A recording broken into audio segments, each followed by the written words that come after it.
டெஸ்ட்ல இவ்வளவு சேட்டைகளை பண்றவர் இதோட விட்டாரா அப்படின்னு கேட்டீங்கன்னா, சவுத் ஆப்பிரிக்கா இந்தியாவுல 15 வருஷத்துக்கு அப்புறமா இப்பதான் ஒரு டெஸ்ட் மேட்ச் ஜெயிக்குது. அப்ப ஜெயிச்சது எப்படி தெரியுமா? நம்மளுடைய இந்தியன் டெஸ்ட் டீம் என்ன பண்றதுன்னு ஒரு டிரான்சிஷன்ல இருந்த டைம்ல டேல் ஸ்டீனை வச்சு அவங்க அடிச்சு ஜெயிச்சாங்க நம்மள அப்ப.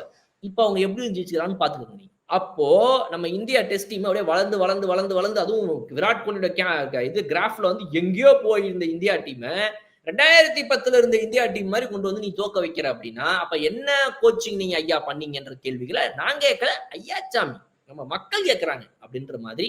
இது ஒரு சவுத் ஆப்பிரிக்கா அகைன்ஸ்டா ஒரு டெஸ்ட் மேட்ச் நம்ம தோக்குறோம். அதோட முடியல.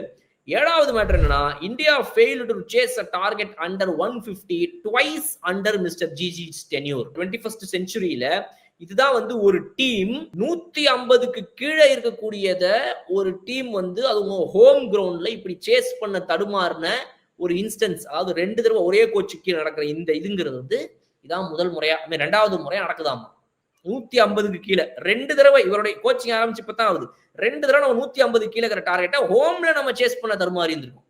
இந்த செஞ்சுரியிலேயே 25 வருஷத்திலேயே இந்த 2000 ஆரம்பிச்சது 25 வருஷத்திலேயே நம்ம தான் 2வது டீம் இந்த சாதனையை படைக்கிறோமா. எவ்வளவு பெரிய விஷயம் பாருங்க. சூப்பர் ரெக்கார்ட் ஹோல்ட் பண்றப்பா. வெரி குட்மா, சூப்பர்மா, 5000 இன்கிரிமெண்ட் அப்படிங்கிற மாதிரி தலைவர் வேலையை பார்த்திருக்காப்ல.